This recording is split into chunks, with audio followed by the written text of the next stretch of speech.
E aí, meus amigos do Revisão PGE, tudo certo?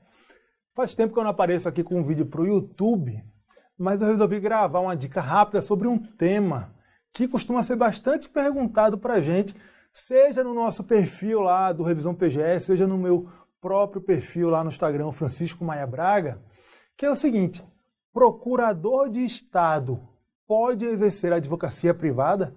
Esse é o grande questionamento. Em relação a esse tema, a gente tem que primeiro saber o quê? Como é que isso é disciplinado na legislação? E a segunda questão é: a forma como a legislação trata o tema é compatível com a Constituição Federal ou não? Vamos ver. Joga na tela para mim aí. Então, procurador de Estado pode advogar, né? A grande questão é essa. Olha, na legislação que temos atualmente, eles podem advogar em todos os estados, exceto nesses listados aqui: Rio Grande do Sul, onde eu já fui procurador, inclusive, Santa Catarina, Paraná, São Paulo, onde eu sou procurador atualmente, Mato Grosso do Sul, Maranhão e Bahia. Tá? Vem aqui comigo. Em relação a Maranhão e Bahia, pelo que eu soube aqui no meu levantamento, a vedação lá veio recentemente. Tá? Inclusive, aparentemente, houve a vedação só para os novos procuradores. Tá? Quem já estava na carreira antes da vedação continua podendo advogar. E quem ingressou depois é que não vai poder advogar. Tá? Se essa informação estiver desatualizada ou equivocada, pode deixar um comentário aqui no vídeo, só para ajudar a gente aí em relação a esse tema. Tá? Agora a questão é, joga na tela. A vedação é constitucional, né? Nós vimos que alguns estados vedam e a maioria não veda. Mas onde há essa vedação? Essa vedação é constitucional? Vem aqui comigo. Existem dois entendimentos que estão em confronto aí em relação a isso. O primeiro entendimento é o entendimento mais simples, que fala o seguinte: olha, o artigo 25 da Constituição assegura a autonomia aos Estados-membros, né? Os Estados-membros têm a capacidade de auto-organização, de auto-legislação, então eles podem disciplinar os seus servidores como ele bem entender. Então é constitucional sim, o Estado tem autonomia para dizer se o procurador de Estado ele pode exercer advocacia privada ou ele não pode exercer advocacia privada. Tá? Esse é o entendimento mais simples que se funda na autonomia do Estado-membro. Agora existe um outro entendimento que entende que não, que essa vedação aí é inconstitucional. E ele também traz em si as ideias básicas que estão lá no entendimento que entende pela constitucionalidade da vedação. Qual é essa ideia básica? É a forma de Estado federal que é adotada no Brasil. Por quê? Como é que se dá uma federação? Como é que funciona uma forma de Estado federal? Muito simples. Em uma federação, nós temos entidades regionais que são autônomas. Elas não são soberanas, certo? Mas elas têm autonomia, certo? O Estado federal, ele é uma entidade soberana, né? Uma pessoa jurídica de direito internacional soberana. Mas as entidades regionais que o integram, elas são entidades que têm apenas autonomia, não têm soberania. Qual é a grande questão da autonomia? É que a autonomia ela é exercida com limites. Esses limites são traçados na Constituição Federal. Tá? Uma federação adota uma Constituição Federal e essa Constituição ela atribui competências a cada uma das entidades que integram o Estado Federal. Tá? Então, a autonomia que é atribuída às entidades integrantes da federação, ela deve ser exercida dentro dos limites traçados pela Constituição Federal. E que limites são esses? É a repartição de competências. Então, a Constituição vai lá e fala, olha, a União pode legislar sobre tais temas, os estados podem legislar sobre tais temas. Isso é a repartição de competências. E aí os estados têm autonomia? Eles têm autonomia. Está lá no artigo 25. Só que essa autonomia, tanto a autonomia de elaborar sua própria Constituição, que é a capacidade de auto-organização, quanto a autonomia de autolegislação, né, que é a capacidade de adotar as suas próprias leis, elas devem ser exercidas dentro dos limites de repartição de competências traçados na Constituição Federal. Tá certo? E aí, a gente tem que analisar de quem é a competência para tratar sobre essa questão. Que questão? Exercício da advocacia, certo? Porque o que acontece é o seguinte, quando o Estado-membro fala que um procurador de Estado não pode advogar, o que ele está fazendo, em última análise, é dizer como é que pode se dar o exercício da advocacia por aquele advogado. Entenderam? Ou seja, no caso, o não exercício da advocacia. E aí se pergunta, Estado-membro pode legislar sobre o exercício da advocacia ou não? Vamos ver como é que está na Constituição. Joga na tela. O artigo 22 da Constituição fala que compete privativamente à União legislar sobre, inciso 16, organização do Sistema Nacional de Emprego e condições para o exercício de profissões. Por exemplo, a advocacia. A advocacia é uma profissão regulamentada, ok? E quem é que tem competência para elaborar as normas que regulamentam essa profissão? É a União. Privativamente. Tá certo? Então vem aqui comigo. Então vejam, quando um Estado-membro ele trata do regime dos seus servidores, ele naturalmente, embora tenha autonomia para fazer isso, ele não pode invadir a competência de algum outro ente da federação a esse título, a título de estar exercendo a sua autonomia, tá? Que é o caso aqui da regulamentação do exercício da advocacia.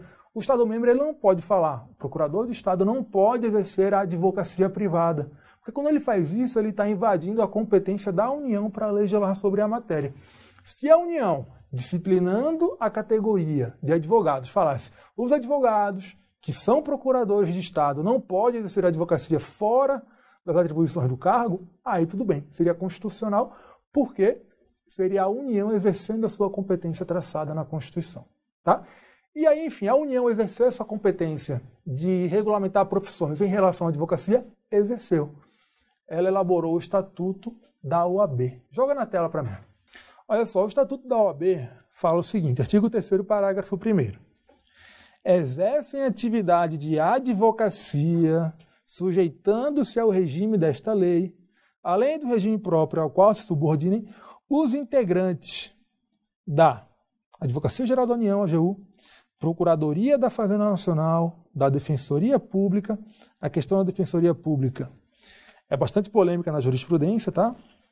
E procuradorias e consultorias jurídicas dos estados, do Distrito Federal, dos municípios e das respectivas entidades da administração indireta e fundacional. Então, vem aqui comigo. O que esse artigo 3º, parágrafo 1º está falando? Que procurador de Estado é advogado. Tá? Procurador de Estado integra a categoria dos advogados.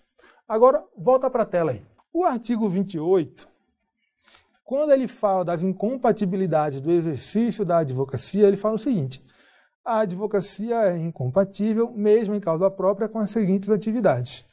E aqui, nesse rol, vocês podem conferir na lei, não há a previsão da advocacia pública. Então, segundo a norma que regulamenta, vem aqui comigo, segundo a norma que regulamenta o exercício da advocacia, não há nenhuma incompatibilidade entre procurador de Estado e o exercício da advocacia privada. Ok? Enfim, há alguma restrição prevista em lei em relação a eles? Até há. Joga na tela aí. Primeiro, em relação aos procuradores gerais, no artigo 29 diz o seguinte, os procuradores gerais, advogados gerais, defensores gerais, dirigentes de órgãos jurídicos da administração pública direta, indireta e fundacional, são exclusivamente legitimados para o exercício da advocacia vinculada à função que exerçam durante o período da investidura. Vem aqui comigo. Então ele está falando o seguinte, o Procurador-Geral do Estado, enquanto for Procurador-Geral do Estado, só pode exercer as atribuições desse cargo. Não pode exercer a atividade de advocacia fora do exercício do cargo. Quando ele fala que os procuradores gerais têm essa restrição, sofrem essa restrição, o Estatuto está falando que todos os procuradores, exceto o Procurador-Geral, não sofrem essa restrição. Tá?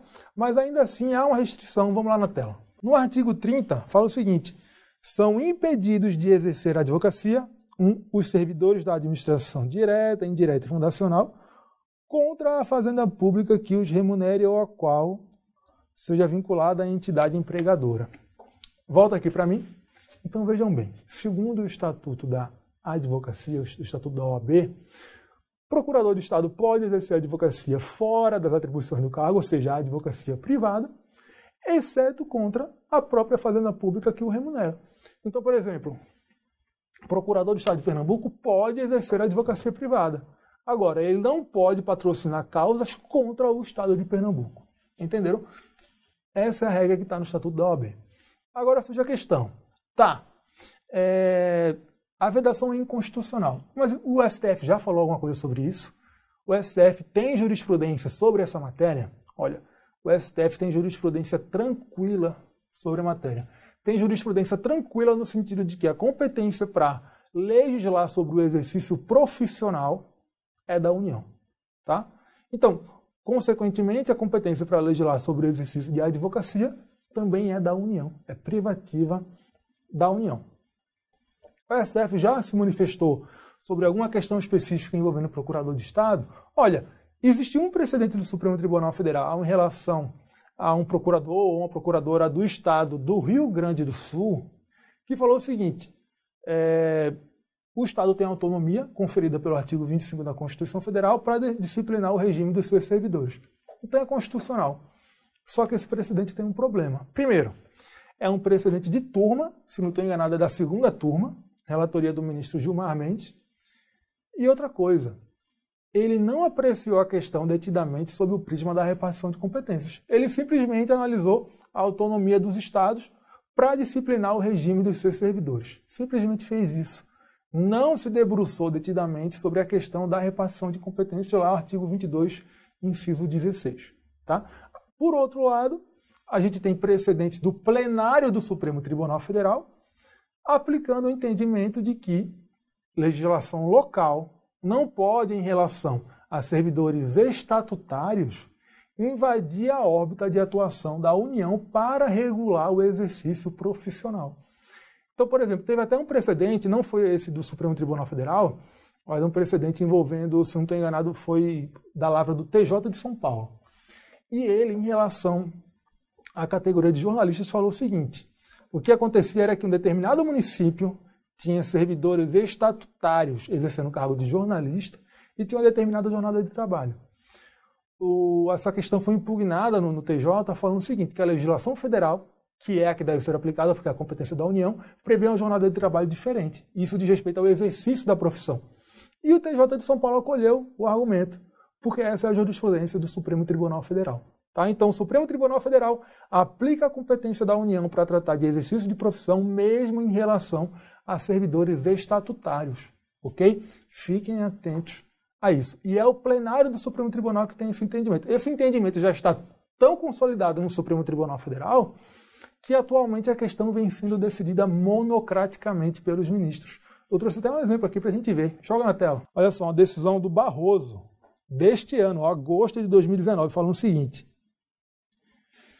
trata-se de recurso extraordinário interposto contra acórdão do TJ do Rio Grande do Sul, assim emendado.